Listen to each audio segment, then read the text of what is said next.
नमस्कार दोस्तों, मैं सीताराम शर्मा हिंदी एंड संस्कृत क्लासेज में आपका स्वागत है। आज हम आपको व्यंजन संधि पढ़ाएंगे, तो चलिए शुरू करते हैं। दोस्तों, व्यंजन संधि की मैं आपको एक बहुत छोटा ट्रिक के आधार पर समझा रहा हूँ। अगर इस ट्रिक के आधार पर आप ध्यान देंगे तो आपके 100% समझ में आ जाएगा। तरीका यह है कि कोई भी मान लीजिए विच्छेद आ जाता है व्यंजन संधि का, तो उसको हम कैसे पहचानते हैं, उस पहचानने का पहले तरीका समझा रहा हूँ। वो तरीका यह है कि जो भी ये धन होता है विच्छेद का, इससे पहले हमेशा 100% व्यंजन रहता है। यानी प्लस से पहले जो भी वर्ण रहेगा वहां पर हलंत लगा रहेगा, तो वहां हमेशा व्यंजन संधि होती है। जबकि स्वर संधि होती है वहां प्लस से पहले कोई हलंत का प्रयोग नहीं किया जाता है। तो ये जो धन है इससे पहले भी व्यंजन रहेगा और धन के बाद में स्वर भी आ सकता है और व्यंजन भी आ सकता है। ये इसकी पहचान है। तो इसकी परिभाषा हो जाती है व्यंजन से व्यंजन है या व्यंजन से स्वर है, वह व्यंजन संधि होती है। और भी परिभाषा हो जाती है दो या दो से अधिक व्यंजनों के मेल को व्यंजन संधि कहते हैं। तो ये जो धन होता है प्लस होता है, इसके बाद में स्वर भी आ सकता है और व्यंजन भी। अगर स्वर से अर्थ निकल जाता है जब, तो स्वर लगा दीजिए, और अगर व्यंजन से अर्थ निकल जाता है तो व्यंजन लगा दीजिए। एक तो ये ध्यान देंगे। दूसरी बात, आपको दो बातें और ध्यान देनी है। क्या ध्यान देना है? पहला वाला जो व्यंजन संधि का तरीका होता है, व्यंजन संधि के प्रकार नहीं। पहला तरीका ये है कि जो विच्छेद होता है वहां हमेशा अपने वर्ग का प्रथम वर्ण होता है। यानी एक वर्ग में 5 वर्ण होते हैं, क, ख, ग, घ, अण। तो यानी जो पहला वाला होता है क वर्ग आ गया, च वर्ग, ट वर्ग, त वर्ग और पे वर्ग। हमेशा विच्छेद में पहला वाला वर्ण रहेगा और संधि बनाते समय अपने ही वर्ग का तीसरा वाला वर्ण हो जाता है। जैसे क, यानी विच्छेद में क है तो ग बना दीजिए, च है तो ज बना दीजिए, ट है तो ड बना दीजिए, त है तो द बना दो और प है तो ब बना दीजिए। और अगर मान लीजिए संधि शब्द होता है, वहां पर अपने ही वर्ग का तीसरा वाला वर्ण होता है। यानी ग आ गया तो ग का क बना दो, ज आ गया तो च बना दो, ड आ गया तो ट बना दो, द आ गया तो त बना दो और ब आ गया तो प बना दीजिए। ये आपको ध्यान देना है। तो जो प्रथम वर्ण होता है वो तो हमेशा विच्छेद में आता है, ये वाला प्रथम वर्ण होगा। ये कचट तप हो गया। और ये हमेशा संधि शब्द में तीसरा वाला वर्ण होता है, ग, ज, ड, द, ब। ये आपको पहचान देनी है। अगर मान लीजिए तीसरा तरीका होता है, एक ही संधि शब्द में अगर दो वर्ण एक साथ आ जाते, एक आधा और एक पूरा, तो पहला बदलता है, दूसरा ज्यों का त्यों रहेगा। जैसे मान लीजिए दो ग आ जाए, दो ज, दो ड, दो द या दो ब आ जाता है, तो पहला बदलता है, दूसरा ज्यों का त्यों रहता है। ये प्रत्येक व्यंजन संधि में ये तरीका आपको याद देना है। अब देखो यहाँ पर जैसे आ जाता है, ये संधि शब्द है। जैसे आगा दिग्गज आ गया, तो यहाँ पर देखो दो के आ गया, तो ये संधि शब्द है। तो संधि शब्द में वर्ग का तीसरा वाला वर्ण आता है, तो तीसरा है जो विच्छेद करेंगे वो पहले में बदल जाएगा। तो यहाँ पर जो ग है वो किस में बदलेगा? क में। तो हम यहाँ पर इसका विच्छेद कर देते, तो अपन ने ये द लिख दिया। अब इसके बाद में ग है वो बदल गया क में, तो हमने यहाँ पर लिख दिया दिक। और ये हलंत लगाना नहीं भूले, क्योंकि व्यंजन संधि में हमेशा प्लस से पहले हलंत आता है। अब शेष बचा हुआ है उसको जो कहते हैं, क्या बच गया? गज बच गया। तो हमने यहाँ पर लिख दिया गज, और इसका विच्छेद हो गया दिक और धन हो गया गज। अब ध्यान दीजिए, व्यंजन से व्यंजन तो भी व्यंजन संधि होती है। अब यहाँ पर एक और ये वाला है, आगे वाला उदाहरण है, ये विच्छेद है, ऋक धन वेद आ गया। तो विच्छेद में कौन सा वाला वर्ण होता है? प्रथम वाला वर्ण होता है। तो संधि बनाते समय क का क्या बन जाएगा? ग बन जाएगा। तो हम इसका बना देते, यहाँ पर हमने ज्यों का त्यों रे लिख दिया। अब ये जो क है वो किस में बदलेगा? ये ग में बदलेगा, तो हमने लिख दिया ऋग। और आगे ये बचा हुआ उसको लिख दिया, तो ये हो गया ऋग्वेद हो गया। तो यानी जो संधि शब्द होता है वहां कौन सा वाला वर्ण होता है? वह तीसरा वाला वर्ण होता है। विच्छेद में करते समय अपने वर्ग का प्रथम वर्ण में बदल जाता है। आगे वाला जो उदाहरण है, ये वाला उदाहरण है, ये विच्छेद है क्योंकि प्लस से पहले क्या है? च है। यानी च है तो संधि बनाते समय च का क्या बन जाएगा? ज बन जाएगा। तो हम यहाँ पर लिख देते री ज्यों का त्यों लिख दिया। अब ये च है वो किस में बदल गया? ज में लिख दिया, तो हमने ज लिख दिया। और जे में ए मिल गया और ऊपर बिंदी और ये भी लगा दिया और ये तय है तो हमने भी ये तय लिख दिया। तो ये क्या बन गया, ऋजंत बन गया। अब देखो ऋच का अर्थ होता है रचना करना, यानी ऐसी रचना जो समापन हो चुकी है लिखते समय, वो होता है ऋजंत होता है। आगे वाला ये उदाहरण है संधि का है, क्यों, आगे यहाँ पर विच्छेद का चिन्ह नहीं है, तो यानी संधि शब्द में तीसरा वाला वर्ण होगा तो संधि का ज है वो किस में बदलेगा, च में बदल जाएगा। तो यहाँ पर हम ए ज्यों का त्यों लिख देते हैं और ये ज है वो किस में बदल गया, च में बदल गया, तो हमने यहाँ पर च लिख दिया और हलंत लगा दिया। अब इसके बाद में देखो ज में क्या मिला हुआ है, ए मिला हुआ है, तो हमने ए लगा दिया और ए के ऊपर बिंदी है तो हमने बिंदी लगा दी और इसके बाद में तय है तो ये हो गया अचे और धन हो गया, अंत हो गया। तो यानी हमेशा देखो व्यंजन से स्वर, यानी व्यंजन से स्वर तो भी व्यंजन संधि होती है और यहाँ पर अगर व्यंजन से व्यंजन तो भी व्यंजन संधि होती है।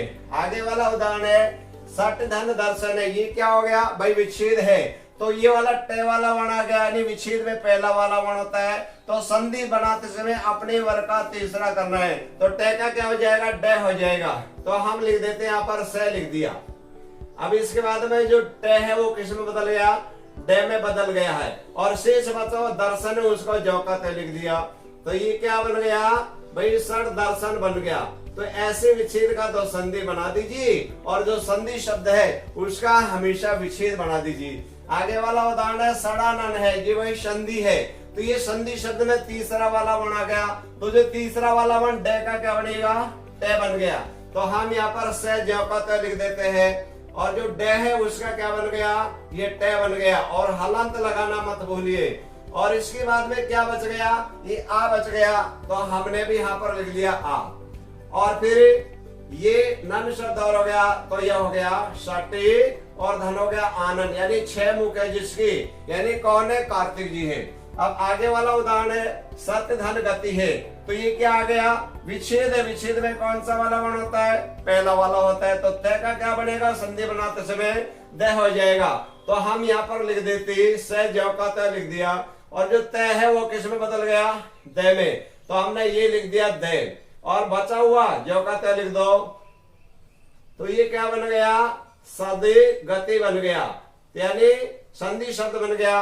विच्छेद का संधि कर दो और संधि का विच्छेद कर दीजिए। आगे वाला उदाहरण है तद्रूप है, ये संधि शब्द है, तो इसमें क्या आ गया, दय आ गया, यानी संधि शब्द में ये आ गया दय, तो विच्छेद में दय का क्या बनेगा, तय, अपने वर्ग का, क्योंकि तय वाले वर्ग में दय आता है, तो हम यहाँ पर लिख देते यानी तय लिख दिया। अब ये दय है वो बदल गया तय में, तो हमने ये तय लिख दिया और हलंत लगा दिया व्यंजन।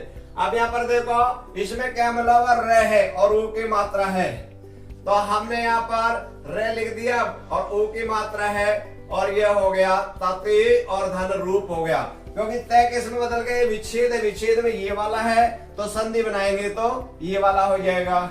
आगे वाला उदाहरण है वो है पे, यानी ये विच्छेद है, विच्छेद में कौन सा आता है, प्रथम वर्ण आता है, तो संधि बनाते समय हमको अपने वर्ग का तीसरे में करना है, तो पे का तीसरा क्या होगा, बे, तो हम यानी पे का क्या बनेगा, बे, तो हमने लिख दिया ये बे लिख दिया और बे में क्या मिल गया, ए मिल गया, हलंत हट गया ना, क्योंकि इसमें ए आ गया और बिंदी और है तो हमने भी बिंदी लगा दिया और इसके बाद में क्या बच गया, ये तय, तो ये संधि शब्द बन गया, शुभंत हो गया। आगे वाला उदाहरण है अब्ज है, ये संधि शब्द है, तो बे आ गया तो विच्छेद करते समय हमको अपने वर्ग का प्रथम वर्ण हो जाता है, तो हमको बे का क्या बनाना है, पे, तो हमने लिख दिया ए और बे का हो गया पे। अब शेष बचा हुआ है भाई, इसमें ए तो है ही नहीं, तो शेष बचा हुआ जय है, तो हमने लिख दिया जय। आपका अर्थ होता है पानी, पानी में कौन जन्म लेता है, यानी कमल ही कमल का पर्यायवाची है। आपका अर्थ होता है जल और जल में कौन जन्म लेता है, कमल ही कमल का पर्यायवाची है। आगे वाला उदाहरण है वो आ गया, यानी ये वाला देखो पौधार आ गया, तो ये संधि शब्द है। अब इसमें क्या है, दय है, तो दय का क्या बनेगा, तय बनेगा, तो हमने यहाँ पर लिख देते हैं यानी पो और दय का बनेगा तय, ये लगा दिया और इसके बाद में क्या हो गया, दार शब्द और बच गया, तो इसको हमने लिख दिया तो इसका विच्छेद हो गया पोत धने दार बन गया। अब आगे वाला उदाहरण देखो, वाग्देवी है, ये संधि शब्द है, तो संधि शब्द में अपने वर्ग का पहला वाला रहता है, तीसरा वाला ये ध्यान देंगे क्योंकि संधि शब्द में अपने वर्ग का तीसरा वाला वर्ण होता है। तो तीसरा वाला कौन है? ग है। तो विच्छेद करते में अपने वर्ग का प्रथम कौन हो जाएगा? क हो जाएगा। तो हम यहाँ पर लिख देते हैं, ये जो कहते हैं वह लिख दिया, ये ग है उसका बन गया क बन गया, और शेष बचा हुआ क्या हो गया? ये देवी शब्द और है, तो अपन ने भी यहाँ पर लिख दिया देवी लिख दिया, क्योंकि वाणी की देवी कौन होती है? सरस्वती होती है। आगे वाला उदाहरण है दिक धन दर्शन है, ये विच्छेद है, तो विच्छेद में कौन सा वाला वर्ण होगा? क आ गया। तो भाई संधि बनाएंगे, कौन सा बन जाएगा? अपने वर्ग का तीसरा ग। तो हम यहाँ पर लिख देते हैं, ये दी जौ का तो लिख दिया, क का बन गया ग, और ये बचा हुआ जौ का तो लिख देंगे दर्शन, तो ये क्या बन गया? दिक दर्शन हो गया। आगे वाला उदाहरण है षडंग है, ये संधि शब्द है, तो संधि शब्द में तीसरा वाला ड आ गया, तो विच्छेद करने में ड का बनेगा ट। तो हम यह लिख देते हैं, ये लिख दिया अपन ने से, अब यानी ड का बन गया ट, हमने यहाँ पर लगा दिया हलंत, और इसके बाद में ड में मिला हुआ है ए, तो हमने यहाँ पर ए ले लिया, ए में ऊपर को बिंदी है, हमने बिंदी ले लिया है, और इसके बाद में ग है, तो ये हो गया षट धन अंग, यानी 6 अंग है, जिसकी ये वाला होता है वो कामदेव है।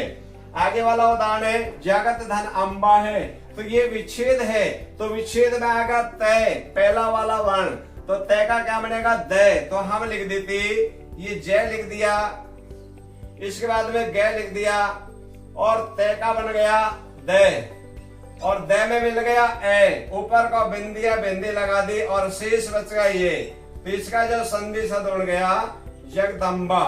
अब ध्यान दीजिए, अगर मान लीजिए बिल्कुल अनभिज्ञ तरह से करें, भाई जय भी आ गया, ग भी आ गया, दे भी आ गया, भाई जय भी आ गया, ग भी आ गया, और दे भी आ गया। अगर मान लीजिए प्रारंभ से करते, तो यानी जय का च बनेगा च प्लस गदम्बा, बिल्कुल गलत हो जाएगा ना। तो विच्छेद कहाँ होता है? दोनों एक तराजू होती है, उसमें पकड़ने के डंडे बीच में ही होती है, क्योंकि दोनों पलड़े बराबर के होते हैं, यानी दोनों शब्दों का अर्थ निकलता है तो ही विच्छेद होता है, अगर अर्थ नहीं निकलेगा तो विच्छेद नहीं होता। आगे वाला उदाहरण है जगदीश आ गया, तो यहाँ पर दे आ गया, तो इसका हो गया जगती, क्योंकि दे है, दे का बन गया तय, और शेष बच गया ई है, तो यहाँ पर ई लगा दिया, और ये बच गया ईश हो गया। आगे वाला उदाहरण है भावत धन ये, तो ते आ गया, ते का बनेगा दे, क्योंकि प्रथम वर्ण होता है, विच्छेद में संधि बनाते समय तीसरा वाला, तो हमने लिख दिया यहाँ पर भय वे, और ये दे लिख दिया, दे में किसकी मात्रा? बड़ी ई की मात्रा लगा दी, और ये आ गया ये, तो क्या बन गया? बहुदीय। ये उदाहरण अधिकतर आता रहता है, ये वाला उदाहरण आता रहता है, और एक आगे ये वाला भी आता रहता है। देखो अप और धन द है, यानी पे आ गया, इसका मतलब विच्छेद है, तो संधि बनाते समय अपने वर्ग का तीसरा बनेगा बे, तो हम लिख देते हैं यहाँ पर पे है, उसका लिख दिया बे, और आगे दे बचा हुआ है, तो दे को जो का तो लिख देंगे, तो ये बन गया अब्द। अब देखो दोस्तों, अब्द का अर्थ होता है कमल, यानी अब्द का अर्थ होता है बादल। देखो अब का अर्थ होता है पानी, पानी कौन देता है? यानी बादल, ये बादल का पर्यायवाची है। ये उदाहरण भी बहुत मोस्ट है, अनेक बार कंपटीशन एग्जाम में आता रहता है। कुल मिला के आपको ये ध्यान देनी है कि संधि शब्द में हमेशा तीसरा वाला वर्ण होता है, और विच्छेद करते समय अपने वर्ग का पहला वाला वर्ण कर दिया जाता है। दोस्तों, अगर आपको ये वीडियो अच्छी लगी तो आप इसे लाइक करें।